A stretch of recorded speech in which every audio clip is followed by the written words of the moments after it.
Buenas tardes. Es un placer para mí presentarles el día de hoy mi equipo de trabajo, conformado por Angie Viviana Ponte, María del Pilar Molina, Natalia Arenas y quien les habla, María Fernanda Mojica. El día de hoy abordaremos los hechos relacionados y mencionados en el informe anual de la Alta Comisionada de las Naciones Unidas de los Derechos Humanos del año 2011 en Colombia. Bienvenidos.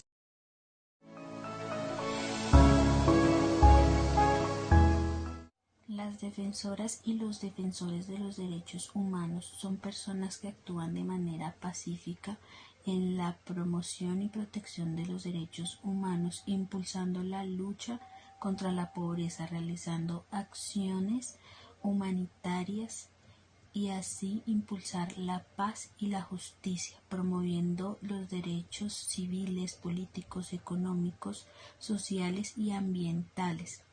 Las defensoras y los defensores de los derechos humanos son fundamentales para identificar situaciones de injusticia y así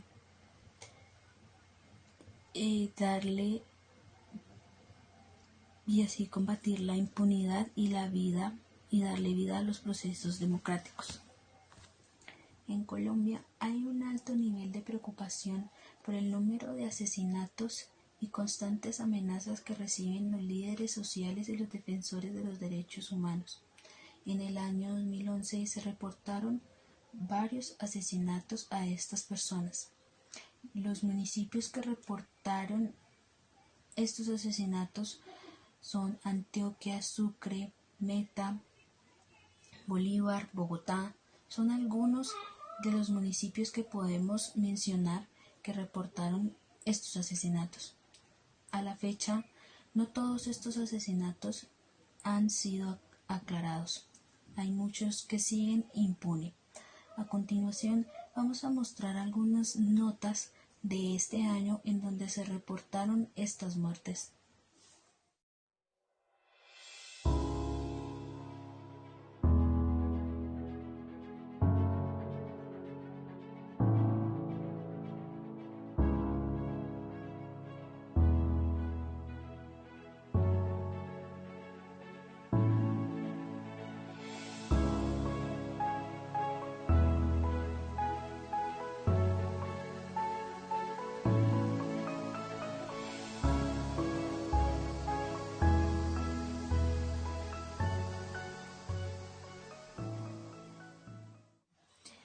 Bueno, ahora vamos a hablar un poco de las cifras que les comentábamos hace un momento, y es en promedio cada 36 horas era agredida una de estas personas y cada 8 días ocurría un asesinato por género.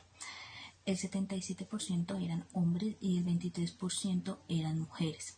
Por las regiones donde ocurrían más agresiones son Antioquia, Valle, Sucre, Atlántico, Risaralda y Caquetá. Sin embargo, en el 2010 los departamentos no tuvieron un número tan elevado de agresiones, por lo que en el informe incluye que hay un incremento significativo de violencia.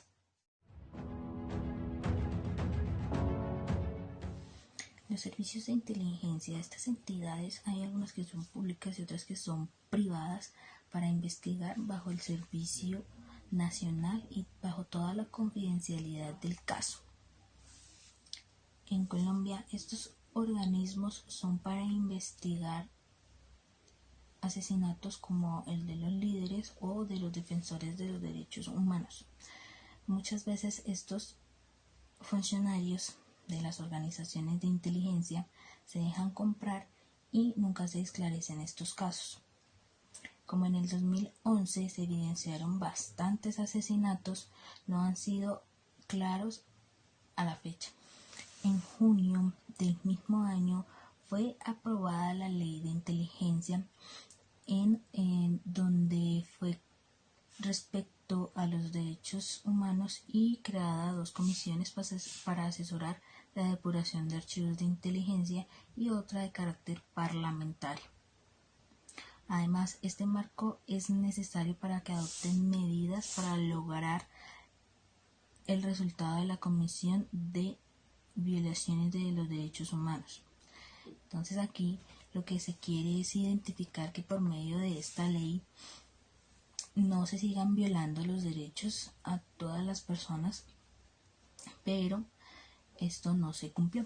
Es de resaltar que a estas entidades es necesario hacerles un poco de auditoría para que los casos no queden impunes y siempre sean aclarados y haya justicia, porque nos estamos quedando en la impunidad, en que no se cumplen los derechos tanto de las personas que están fallecidas como para sus familiares.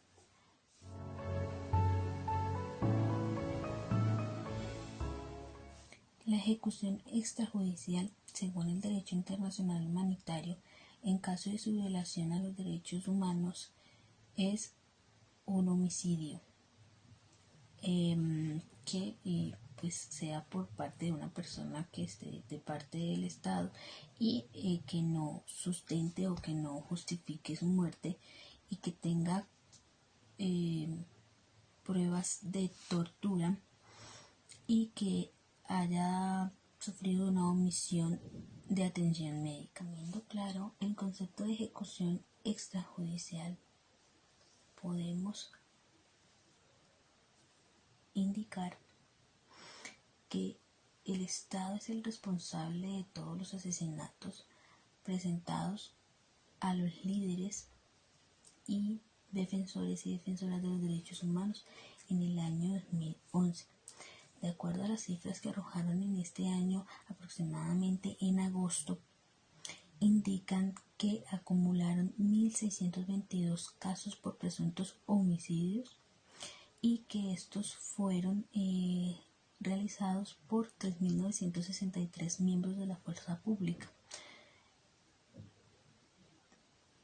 Teniendo en cuenta estas cifras y esta información, llegamos a identificar que el Estado no le conviene esclarecer estos homicidios, ya que pues quienes realizan todos estos asesinatos y amenazas a los líderes y los defensores de los derechos humanos vienen desde la cabeza mayor, que es desde el Estado.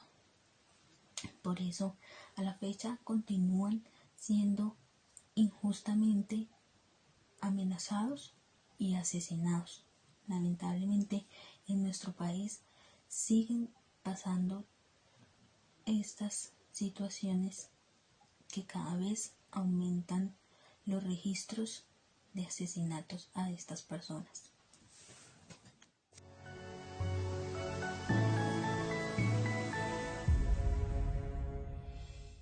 Grupos armados ilegales surgidos después de la desmovilización de organizaciones paramilitares. La presencia de estos grupos es motivo de preocupación por su expansión y por actos violentos que cometieron causando daños a la población en el año de 2011. Asimismo, también se han visto involucrados en estos grupos algunos integrantes de fuerzas públicas y otros funcionarios públicos. En Dibuya, Guajira, el 13 de febrero fueron asesinadas 3 personas, entre ellas una niña como resultado de las disputas entre los urabeños y los rastrojos en la zona. En el Bagre, Antioquia, el 15 de marzo fueron masacradas 10 personas como resultado de las disputas entre integrantes de los rastrojos en esa zona. En Antioquia, en abril, 4 niños entre los 14 y los 16 años vinculados a los rastrojos fueron capturados por la policía junto con otros integrantes de ese grupo. Los niños ingresaron a este grupo para ofrecer dinero para servir de campaneros. En Cumbitara, Nariño, el 12 de septiembre fueron secuestrados 4 personas, entre ellos 2 niños en la vereda El Desplayado por los rastrojos. Una de las víctimas fue acusada de ser informante de las autoridades. Barranca de Loa, Bolívar, el 21 de marzo, familias dedicadas a la minería se desplazaron de su vereda al casco urbano debido a las extorsiones de que son víctimas. La lucha contra estos grupos debe buscar una estrategia integral y no puede limitarse al uso de las Fuerzas Armadas por la policía y el ejército, que en esta tarea deben adherirse a la normatividad de los derechos humanos.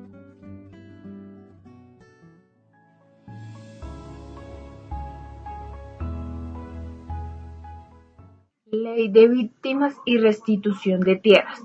En el marco de la elaboración y adopción de la Ley 1448, conocida como la Ley de Víctimas y Restitución de Tierras, se reportaron casos de amenazas, agresiones y asesinatos contra líderes y personas solicitantes de restitución de tierras, así como de sus representantes legales.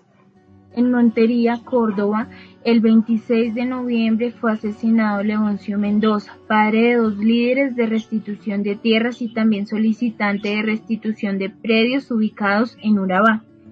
En Turbo, Antioquia, el 20 de marzo, Alfranio Solano Morales, líder de la Asociación Tierra y Vida, fue amenazado. En el marco de sus funciones se encontraba acompañado de un grupo de víctimas que reclamaban tierra. En Montería, Córdoba, el 18 de noviembre, el Ministerio de Agricultura realizó un acto de restitución simbólica de tierras entregando títulos. Una de las familias que recibió el título de la tierra no ha podido retomar por amenazas de los urabeños. En Colombia, las Naciones Unidas reitera la necesidad de legitimizar, fortalecer y mantener el esfuerzo y el papel de la Corte Suprema, respetando a cabalidad el derecho al debido proceso.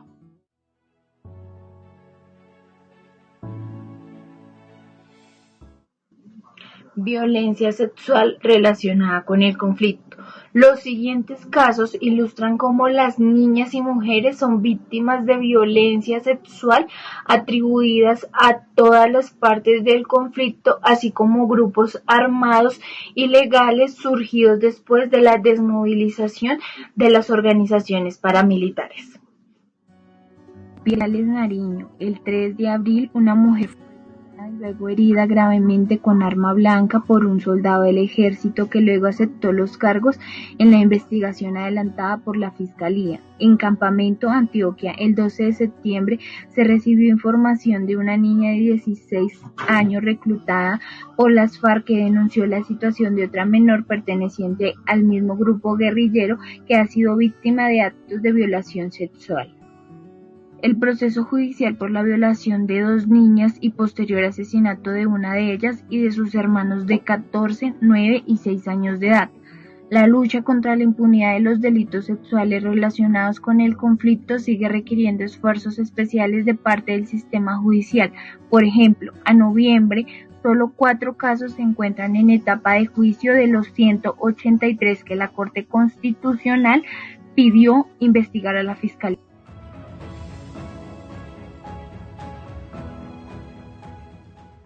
Violencia a los derechos de la niñez relacionadas con el conflicto. A continuación se presentan algunos casos ilustrando las consecuencias de las niñas, niños y adolescentes de las acciones violentas relacionadas por el conflicto, incluyendo las atribuidas a grupos armados ilegales surgidos después de la desmovilización de organizaciones paramilitares. El Código de Infancia y Adolescencia y varias directivas del Ministerio de Defensa prohíben utilizar a niños, niñas y adolescentes en actividades militares, operaciones psicológicas, campañas cívico-militares y similares. Sin embargo, en Anori, Antioquia, el 8 de febrero se conoció que las FARC venían ocupando las escuelas de la vereda Concha Medio y realizando actividades de propaganda política. En Tibú, norte de Santander, el 25 de febrero una mujer se desplazó con sus 6 hijos entre 7 y 17 años de edad, luego de que las FARC amenazaron con reclutar a 2 de ellos. En Tame, Arauca, el 15 de febrero un niño de 16 años perdió ambas piernas al manipular una granada dejada por las FARC en un ataque contra la estación de policía del municipio.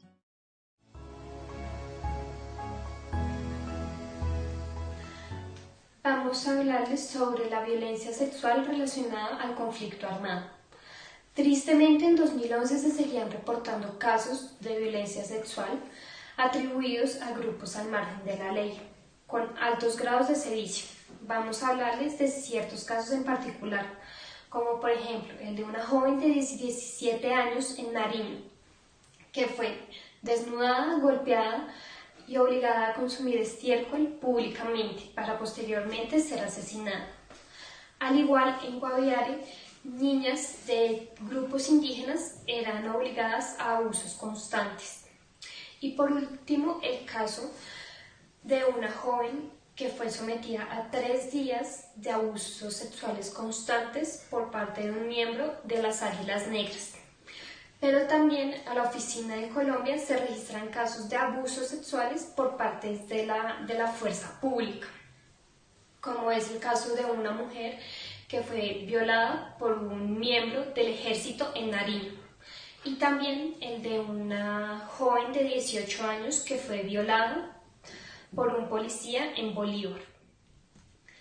La lucha contra la impunidad de estos delitos sexuales relacionados al conflicto armado sigue requiriendo demasiados recursos y esfuerzos para el sistema judicial. Un claro ejemplo de esto es que solo 4 de 183 casos están en etapa de juicio. Estos casos fueron registrados por la Corte Constitucional. Pero, a pesar de esto, la fiscal, en ese entonces, 2011, la señora Vivian Morales, ayudó mucho para que estos crímenes no quedaran en la impunidad. Ella también teniendo comunicaciones y conversaciones con organizaciones no gubernamentales para crear un equipo de trabajo que luchara por la igualdad de género y derechos igualitarios para todas las personas. Esto también ayudando a luchar contra los prejuicios que se seguían viendo mucho en esa época. Como caso de esto es que en el Valle del Cauca un policía abusaba sexualmente de una niña de 14 años, alegando que era bajo el consentimiento de ella, pero sin tener en cuenta que todo acto contra un niño o niña de abuso sexual tiene que ser penalizado, sea o no con el consentimiento de ellos. Un estudio de la organización Oxfam indica que el 58% de las violaciones en Colombia son atribuibles a los paramilitares y el 23% a miembros de la fuerza pública. El ministro de Defensa le dijo a Noticias 1 que por medio de la gestión del ejército se logró que el subteniente Raúl Muñoz compareciera ante la justicia por el caso de los niños de Arauca. Lo entregamos en manos de la justicia, nosotros mismos contribuimos en el Ejército Nacional a empezar a esclarecer estos hechos cuando logramos la confesión de este oficial y se lo entregamos a la Fiscalía. De acuerdo con un estudio de la ONG Intermon Oxfam, el 58% del delito de acceso carnal violento se le atribuye a los grupos paramilitares, el 23% a la fuerza pública, el 8% a la guerrilla y el 11% se desconoce el autor. Lo que esperamos de la justicia en este caso, como en otros casos que comprometen dudas sobre la integridad del comportamiento de los miembros de la fuerza pública, es que se produzcan cuanto antes decisiones judiciales ejemplarizantes. 489.687 mujeres han sido víctimas de violencia sexual en Colombia, de las cuales el 82% no denunciaron por miedo a ser asesinadas y el 73% atribuye la violación a los actores armados.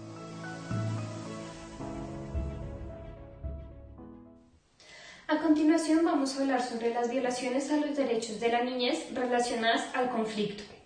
En el año 2011, en la Oficina de Colombia se reportó un alza en los crímenes cuyas víctimas principales son niños, niñas y adolescentes, por grupos al margen de la ley como las FARC y el ELN. Dentro de la lista de crímenes está el reclutamiento, la amenaza de reclutamiento, las muertes y agresiones por elementos explosivos como lo son las minas antipersona y las granadas. A su vez, el ataque a pueblos y a escuelas. Las principales víctimas de reclutamiento son niños y niñas entre las edades de 12 y 17 años. Un claro ejemplo de estos fueron las reclutaciones que hubieron en Arauca por parte de las FARC de 15 niños y a su vez en esta misma zona de 13 niños por parte del ELN. Estos crímenes no solo se basan en las reclutaciones, sino también en las amenazas de esto, lo cual genera que las personas se vean obligadas a ser desplazadas de sus tierras.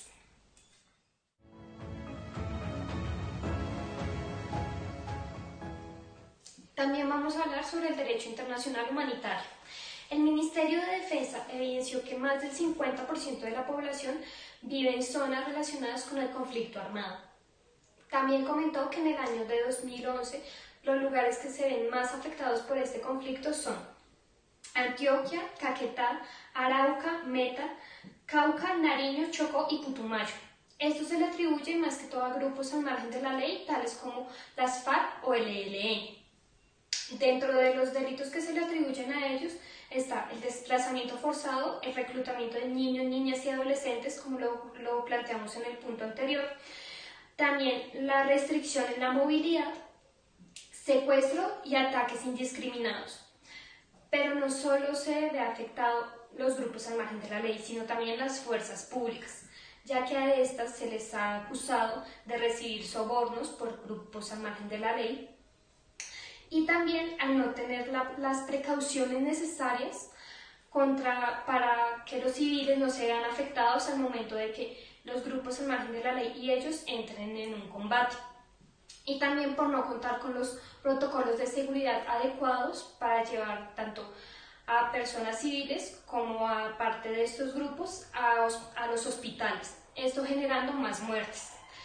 Con todo esto simplemente queremos concluir que las víctimas principales y los que se ven más afectados son los pueblos, son los grupos, que siendo completamente inocentes de cualquier acto criminal y sin tomar ningún bando, son los que se ven afectados y son los que quedan en medio de ataques por grupos al margen de la ley y por la fuerza pública. Los paramilitares de Puerto Gaitán llegaron a extremos que el mundo solo conocía en la Segunda Guerra Mundial. A las mujeres que no obedecían sus órdenes las condenaban a trabajos forzados en sus campamentos y las calveaban para el escarnio público. Diana Salinas. Silvia, una de las víctimas y un paramilitar aseguran que el alcalde que se va a posesionar en Puerto Gaitán era quien escogía a las castigadas y quien le recomendó el castigo a los paramilitares. ¿Sabe por qué está aquí? Y se la condena a morir frente a un pelotón de fusilamiento. Tiene una posibilidad, solamente una, para salvar su vida. Estas escenas pertenecen a la película de Hollywood V de Venganza, pero se vieron unas muy similares en Puerto Gaitán en 2000 y 2005. Una víctima de estos hechos lo testificó. En ese tiempo ellos eran los que castigaban y ponían las leyes. Y para ponerle leyes a uno y castigarlo, se lo llevaban para castigarlo, secuestrado prácticamente 2 meses. Como por dejar un antecedente, porque allí sucedían muchas cosas con respecto a desobediencia contra la organización, prostitución de menores. Una vez reclutada, los paramilitares dispusieron de María a su antojo. Les cortaban el cabello, los ponían a trabajar en las carreteras, arreglando carreteras, privadas de toda la libertad por allá, fincas. Eso era terrible. La historia de su rapada como castigo a su desobediencia, calificada por los paramilitares, se remonta a junio de 2003. Yo era una niña menor de edad, no tenía ni 15 años cuando trabajaba, porque ya trabajaba, y se acercaron a donde yo trabajaba y me dijeron que me tenía que ir. Cuando María se presentó, supo que había una lista en donde estaba inscrita y que alguien se había quejado de su comportamiento. En primera mano el señor Guillermo y en segunda el señor personero, Edgar Silva. Era el que señalaba a quién se llevaban y quién se quedaba. Se refiere al candidato a la alcaldía del departamento de Puerto Gaitán hace un mes, Edgar Silva, que en esa época era personero del municipio. Él hablaba con don Pablo y le comentaba los problemas que le llegaban a diario a la oficina en la personería. Yo estaba estudiando, no pude seguir estudiando porque en el colegio todo el mundo me rechazaba. El entonces personero Edgar Silva, hoy elegido alcalde en Puerto Gaitán, negó haber participado en estos hechos. Yo quiero decirle a todos los televidentes, a todos, especialmente a los habitantes del municipio de Puerto Gaitán, que esas aseveraciones hechas por ese individuo son totalmente falsas. Pero en el portal Verdad Abierta todavía tienen en su web las declaraciones que el alcalde electo Edgar Silva dio ante Justicia y Paz en febrero de este año para responder por los hechos sucedidos en Puerto Gaitán. Mencioné esas actividades cuando las mujeres estaban involucradas en riñas o en escándalos, chismes, comentarios. Sí era normal que se aplicaran esa serie de castigos. A pesar de las declaraciones del ex paramilitar Pocillo a la Fiscalía y de su jefe Guillermo Torres, no hay abierta ninguna investigación. Colombia se reportaron más de 760 casos de violaciones al derecho internacional humanitario durante 2010, según el último reporte del Comité Internacional de la Cruz Roja destacado en ese país. El desplazamiento es la principal consecuencia humanitaria que dejó el enfrentamiento entre los actores del conflicto interno durante el último año. Según el jefe de la misión colombiana, la principal preocupación del ente internacional se concentra en la actividad de las bandas criminales y sus efectos sobre la población. Lo que más nos preocupa a nosotros, más allá de la calificación que se da a estos grupos, es simplemente justamente las consecuencias humanitarias que conlleva el actuar de estos grupos y los enfrentamientos que tienen con los otros actores. Seguimos en Colombia. Una encuesta nacional reveló que el 88% de los ciudadanos se sienten inmersos en un conflicto armado interno. Igualmente destacan a los defensores de derechos humanos y las víctimas del conflicto como muy importantes y llaman la atención del Estado para su reparación. La encuesta realizada entre hombres y mujeres de las 7 principales ciudades del país reveló que pese a que durante los 8 años de gobierno del expresidente Álvaro Uribe Vélez, negó insistentemente la existencia de un conflicto, el 88% de los colombianos se sienten inmersos en un conflicto armado interno, en contraste con un 11% que consideran superada esta etapa y un 1% que no sabe, no responde.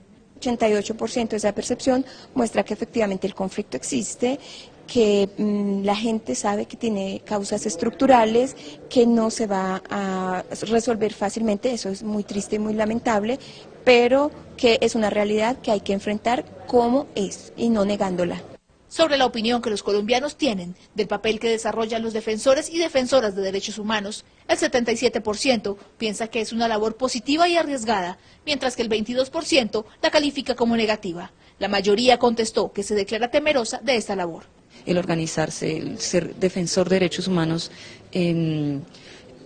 al sumarse a iniciativas de paz, no se vislumbra como una posibilidad que cualquier ciudadano del común puede llegar a desarrollar, ¿no? Sino que es como yo soy consciente de eso, pero otros deberán hacerlo.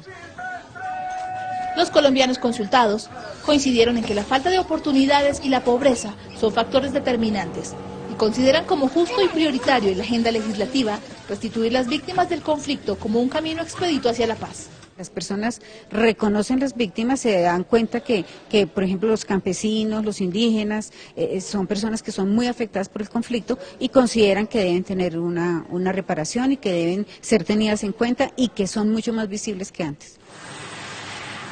Potenciar los diálogos regionales y que los actores del conflicto se sienten a la mesa a buscar salidas pacíficas que terminen en acciones de paz, también hace parte de uno de los clamores reflejados en la primera encuesta nacional de percepciones de paz y derechos humanos.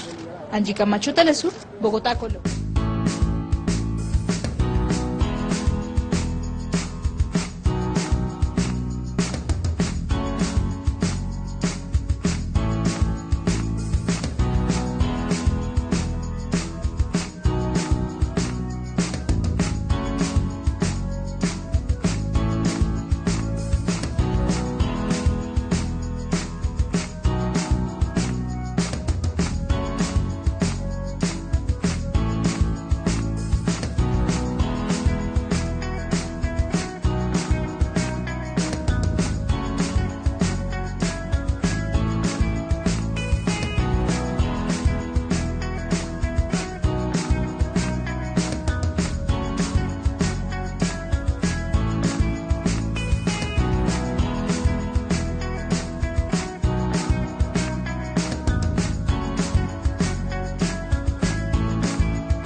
explica qué son las comunidades indígenas y las comunidades afrocolombianas. Esto con el fin de que nos dé una pauta inicial para poder abordar el siguiente tema, que son los pueblos indígenas y las comunidades afrocolombianas. La integridad étnica, cultural y la supervivencia de varios pueblos indígenas y de las comunidades afrocolombianas se están viendo amenazadas continuamente por el conflicto armado interno y por la falta del disfrute de los derechos económicos, sociales y culturales, debido también a la violencia y a las continuas situaciones de marginación social y exclusión. Por esta razón, en el mes de octubre del año 2011 se registraron 79 asesinatos a personas indígenas, con un aumento del 54,9% con respecto a el porcentaje registrado en el año 2010. También, en cuanto a los desplazamientos de las personas, se registró un aumento con respecto al año 2010 del 12%. Esto con las siguientes cifras: indígenas desplazados 93.000 personas, y de las comunidades afrocolombianas fueron 323.000 personas desplazadas. En el video siguiente vamos a dar a conocer un hecho real que ocurrió en el pueblo de Agua, en el departamento de Nariño. La comunidad indígena Agua en Colombia hace parte de uno de los 87 pueblos ancestrales que habitan este territorio. Más de la tercera parte está en peligro de extinción como resultado del conflicto y el desplazamiento. Los intereses prácticamente del exterminio de los Agua es porque nosotros estamos en un punto estratégico. Nariño para Colombia y para el mundo es muy importante, y especialmente el territorio Agua. Uno, porque estamos frontera con el Ecuador. Segundo, porque estamos a la vía al mar. Y tercero, porque somos uno de los territorios más ricos en el planeta en el tema de biodiversidad. Incluso, gran parte de esta selva donde habitan estas comunidades no ha sido tocada por el hombre. El pueblo Agua ha sido un defensor del recurso natural, de los recursos naturales, del agua, del aire, de la selva, que nosotros tenemos. El 70% de nuestros territorios son árboles primarios que no han sido tumbados aún. El Estado debería tomar medidas de precaución, buscar alternativas de cómo proteger a esta gente y ser un país de paz. Según el relator especial de las comunidades indígenas ante la ONU, los aborígenes, especialmente de la zona suroccidente de Colombia, reclaman medidas urgentes de protección. Que se respete igualmente nuestra forma de hablar, nuestra forma de pensar, nuestra expresión, nuestra forma de sentir, y que no nos involucren en una guerra que no es nuestra. La supervivencia de los Agua depende en gran medida de la permanencia en sus territorios ancestrales y el vínculo con su tierra. La Constitución colombiana los reconoce como sujetos con derechos y necesidades de protección especial. Angie Camacho, Telesur, Departamento de Nariño, Colombia.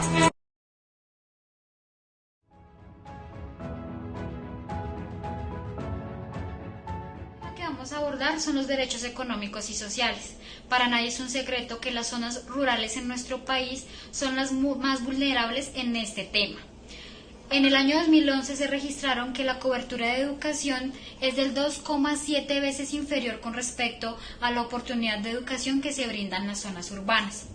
La atención institucional al parto es 19 puntos inferior con respecto a la atención que se brinda en las zonas urbanas.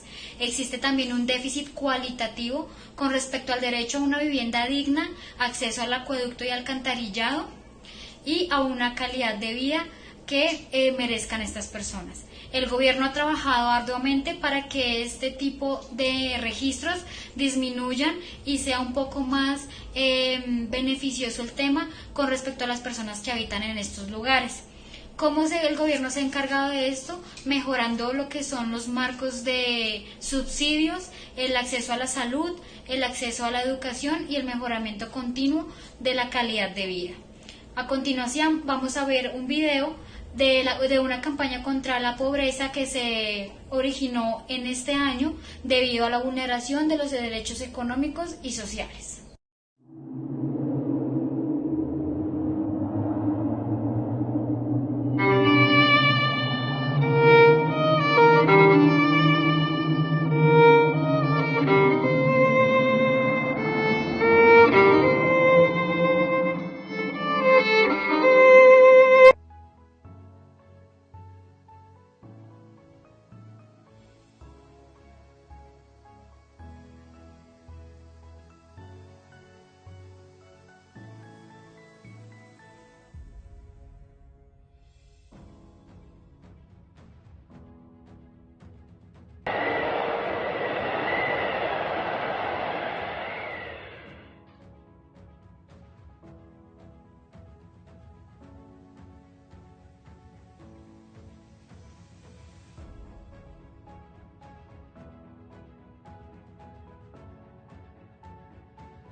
último tema a abordar es la discriminación. Nosotros vivimos este tema a diario, bien sea en carne propia, bien sea en las personas que nos rodean o en los sitios que frecuentamos a diario. En septiembre del 2011 se adoptó la Ley 1482 que penaliza los actos de discriminación con multas monetarias bastante altas o incluso la cárcel. El Congreso de Colombia, en el capítulo 9, en el artículo 3 y 4, menciona lo siguiente: los actos de racismo o discriminación: el que arbitrariamente impida, obstruya o restrinja el pleno ejercicio de los derechos de las personas por razón de su raza, nacionalidad, sexo u orientación sexual, incurrirá en prisión de 12 a 36 meses y una multa de 10 a 15 salarios mínimos legales mensuales vigentes. En el artículo 4 menciona: el hostigamiento por motivos de raza, religión, ideología, política u origen nacional, étnico o cultural, el que promueva o instigue actos, conductas o comportamientos constitutivos de hostigamiento orientados a causarle daño físico o moral a una persona, grupo de personas, comunidad o pueblo por razón de su raza, etnia, religión, nacionalidad, ideología política o filosófica, sexo u orientación sexual, incurrirá en prisión de 12 a 36 meses y multa de 10 a 15 salarios mínimos legales mensuales vigentes. En esta parte hay algo que agrava este tipo de actos, y es que este tipo de actos se cometan en lugares públicos, en medios de alta difusión como lo son redes sociales o mensajerías instantáneas, y también incurre o se empeora la situación cuando este hecho lo hace una persona que trabaje en el Estado o sea una persona pública. Lo cierto es que la discriminación en Colombia es delito. Consultamos a las autoridades sobre las sanciones que contempla la ley. Catalina Gómez nos cuenta más. La ley 1482 de 2011 es muy clara sobre las sanciones a los temas de discriminación, diciendo que el que arbitrariamente obstruya el pleno ejercicio de los derechos de las personas por su raza, nacionalidad, sexo u orientación sexual, incurrirá en prisión de 12 a 36 meses y en una multa de 10 a 15 salarios mínimos legales vigentes. El director del Instituto Distrital de la Participación Ciudadana de Bogotá además explicó cuáles son los agravantes. Cuando se dan establecimientos abiertos al público y en este caso con una persona mayor puede haber agravantes, pero más que pensar en un tema de sanciones, siempre la invitación es a pensar en construir. Si hablamos de una sociedad que quiere la paz, de una sociedad que quiere mejorar las condiciones de convivencia, hay que trabajar para ser más incluyentes, más respetuosos y entender la diversidad como una riqueza.